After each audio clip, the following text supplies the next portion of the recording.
Evet arkadaşlar, şu an Barcelona sokaklarındayım. Bugün sizlerle bir challenge yapacağım. Normal gezgin gibi değil de bu sefer 10 euroluk bir bütçe belirledim.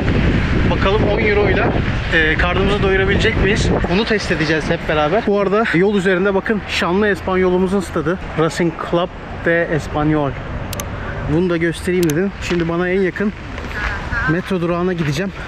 Oradan da şehir merkezine doğru inelim bakalım. Bakalım 10 euroyla günü bitirebilecek miyim? Yemek olur, ne bileyim kruvasan olur, empanada olur. Belki de bir tatlı yeriz. Bunu test edeceğiz hep birlikte. Cornellà Riera diye bir metro istasyonu var. Oraya doğru gidiyorum şu an.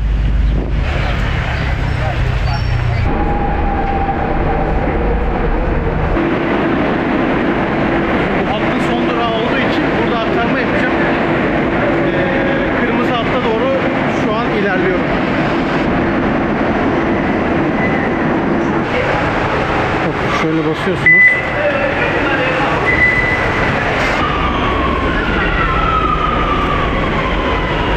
Bakın şimdi ilk durağım klasik bir Katalan fırını olan Forn Mistral. Hemen şu karşıda kalıyor. Üniversitat metrosundan çıktım. Hemen karşısında. Şuradan bir karşıya geçelim önce. Sonra şu şekilde devam edeceğim. Bakın şöyle bir fiyatlara bakalım önce. Bakın büyük kruvasan 1.65. Sonra şu tatlı ensaymada var 2.10. Normal kruvasan 1.40. Biz ucuzdan yürüyelim. Bir kruvasan alayım. Bir tane de içecek alalım. 1.45 şöyle çocuklar var. 1.25. Hola, una croissant por favor. Normal. No. Şundan aldım bir tane 1.40.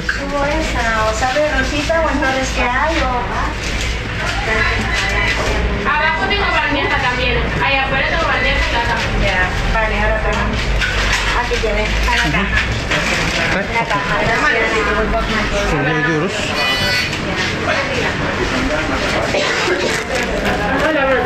Hola.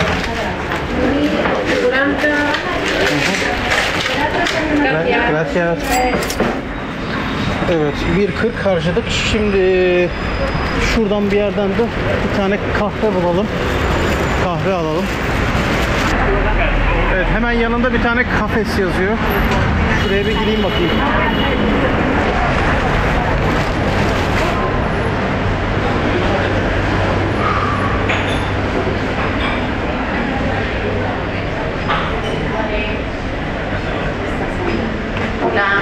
Hola, una café, por favor. ¿Café solo? Sí. Vale. ¿Pequeño? Sí. Vale.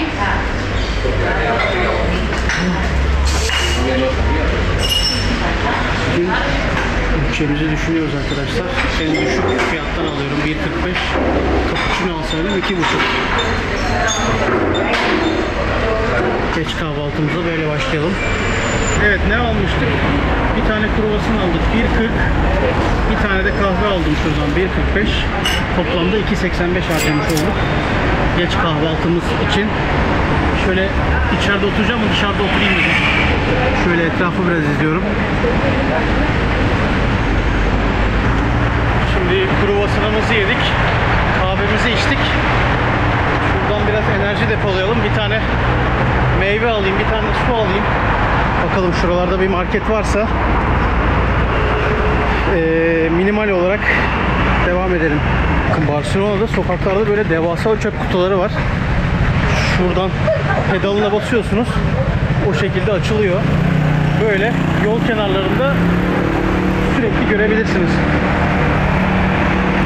Daha ucuz seçenekler de var. Şurada kruvasan artı kahve 2.20'ye bile varmış arkadaşlar. Biz ne kadar harcadık?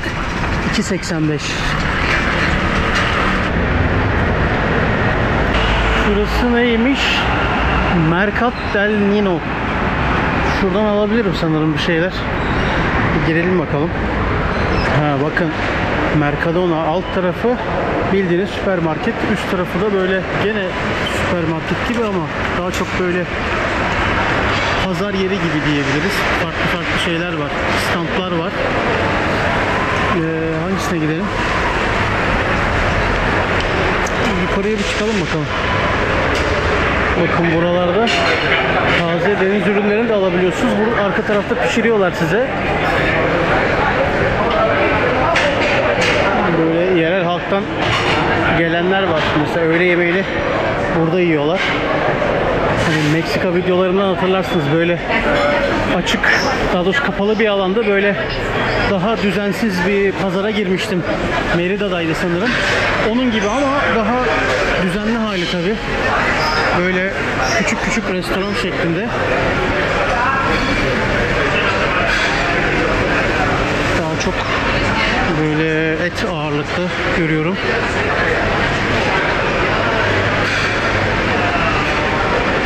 Biz en iyisi alt tarafa inelim. Deniz ürünü satanların hepsi değil, bazıları şey yapıyor, arka tarafta pişiriyor. Bunlar değil mesela. Şu ilk girişteki, ilk gösterdiğim yer arka tarafta tezgahta pişiriyor ve size veriyor. Güzel seçenek. Şimdi alt kata inelim, bakayım oradan bir iki ucuz yollu bir şeyler alalım.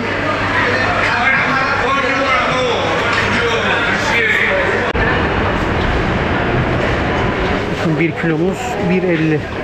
Bir tane alsam, yani 4 tanesi 1 kilo gelse örneğin, herhalde 37 sent gibi bir şey yapar. Şimdi şuradan bir tane elma alayım. Golden 2.20 herhalde. Şu daha ucuz. Şu 2.20. Şundan bir tane alayım.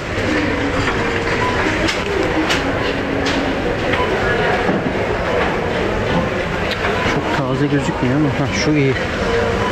Aynen. Bir tane elmamızı aldık.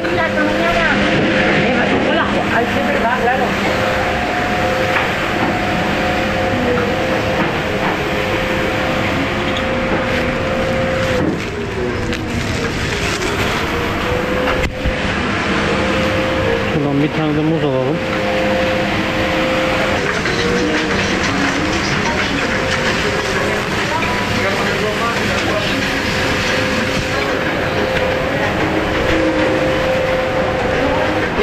Bir tane elma, bir tane muz, bir de su aldık mı tamamdır.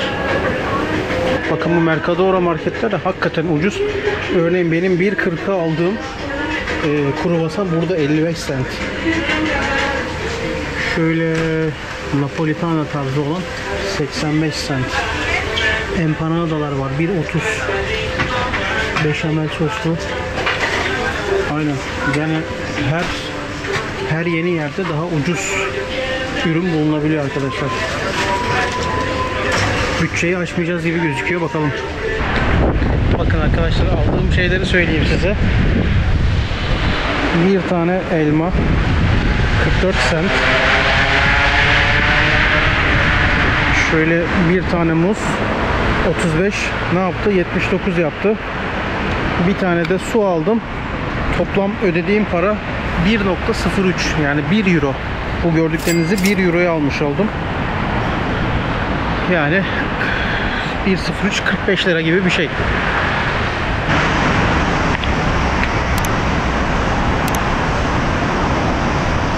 Valla kruvasan ve kahvenin üstüne meyve iyi geldi. Şu an toplamda 3.88 euro harcamış oldum. Daha 6 euronun üzerinde bütçemiz kaldı. Ona da böyle bir akşam yemeği ve belki üstüne kalırsa bir de tatlı yeriz. Bakalım uygun yerleri bulabilecek miyiz? Şimdi açlığımı biraz bastırdım. Şimdi biraz gezelim. Şu an nereye geldim? Plaza Catalunya'ya geldim arkadaşlar. Metrodan çıktım. Evet, burası Plaza Catalunya. Bakın arkadaşlar, burası Plaza Catalunya. Buranın özelliği böyle meydanın girişlerinde, şurada da gördüğünüz üzere hep böyle heykel vesaire var. Bir sürü heykel var her köşesinde. Şu ortada bir tane fıskiye var. Şurada da var. Şöyle orta tarafta insanlar ve güvercinlere ayrılmış tamamen. Böyle bir yer. Plaza Catalunya.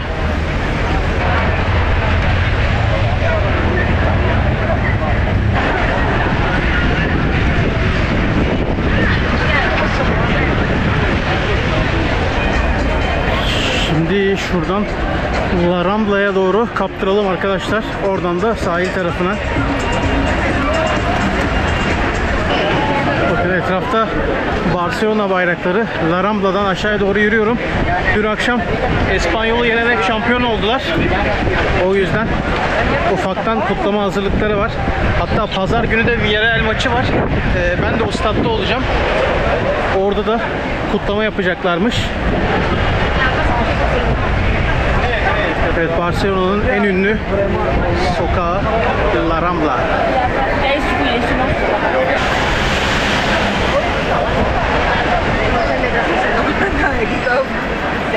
Barcelona forması 37 euro. Atkılar 15 euro. La Rambla'da.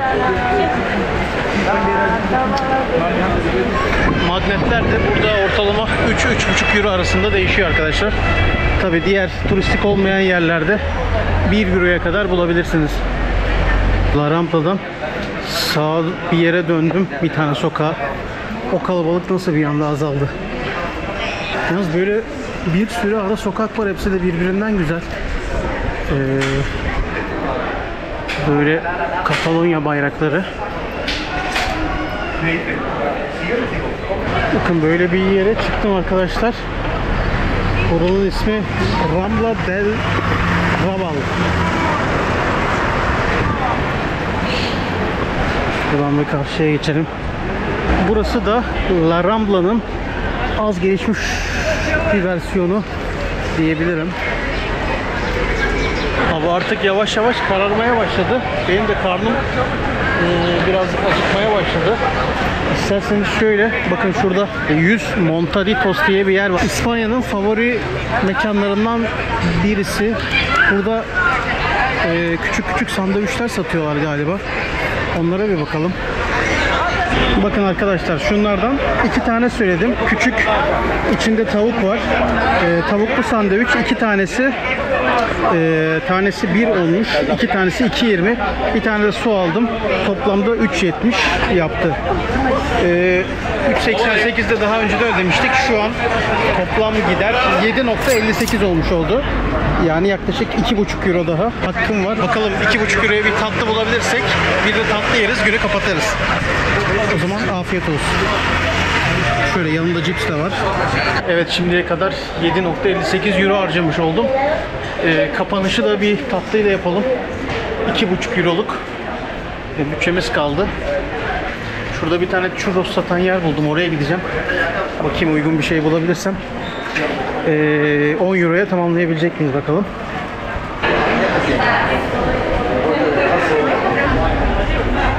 Bakın arkadaşlar, bulduğum yer burası. Churreria San Roman. 1968'den beriymiş. Şimdi şuradan bakalım fiyatlar ne kadar.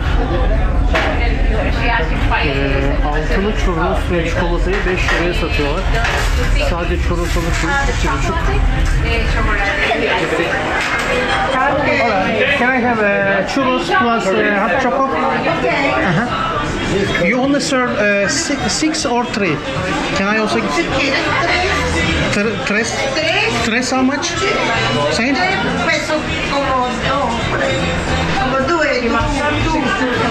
Okay.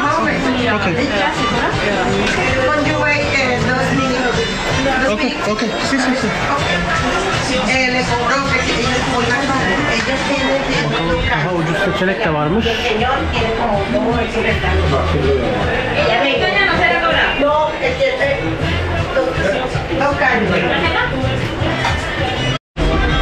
Bakın şunlardan da varmış. Bir tanesi 4 euroymuş arkadaşlar. O yüzden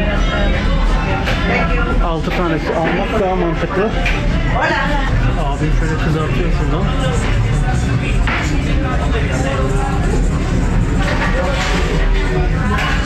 Bakın arkadaşlar, şöyle bir şey geldi. Şimdi 7.58 bütçemizi harcamıştık dedik. Şöyle alırsanız 6 tane churros 2,5 euroymuş.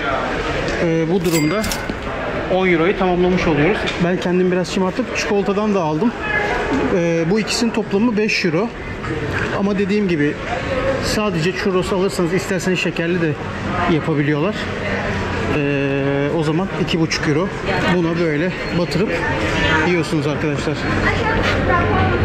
Şimdi şurada yiyeceğim bir yer arıyorum da şuraya bir çıkalım bakalım. Şu meydanda belki oturacak yer vardır. Oraya bir gidelim. Nasıl, beğendiniz mi Barcelona'yı? Bu arada fiyatlar nasıl? Fiyatlar için de yorumlarınızı bekliyorum arkadaşlar videonun altına. Şöyle bir meydana çıktık. Bir katedral. Saint Joseph. Plaza de Saint Joseph. Herhalde bu da Saint Joseph Katedrali oluyor. Şurada bir tane bank var. Oraya oturayım. Arda Turan Bankı gibi burayı da meşhur etmeyelim arkadaşlar. Bakın arkadaşlar, şimdi şöyle yapıyorsunuz. Şunu böyle alıyorsunuz. Şöyle sıcak çikolataya batırıp, daha doğrusu çikolata değil de puding gibi bir şey. Böyle.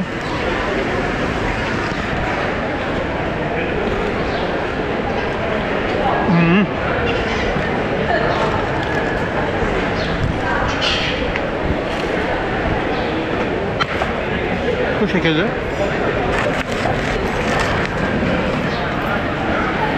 Gayet lezzetli ve taze. Şöyle biraz insanları izleyelim. Yalnız Meksika videolarında hatırlarsınız, Meksika'daki churroslar daha büyük ve çikolatayı böyle üzerine döküyorlar. Hatırladığım kadarıyla böyle 4 parça veriyorlardı orada, ama yani bunun 2 katı gibi bir şey. Bir tanesinin 2 katı gibi bir şey. Oradakiler daha büyük dediğim gibi. Ama bu da güzel. Tat olarak hemen hemen aynı. Burada da dediğim gibi sosu ayrıyetten veriyorlar size. Bu şekilde. Bu ne oğlum? Roman düğününe mi denk geldik? Ne oldu?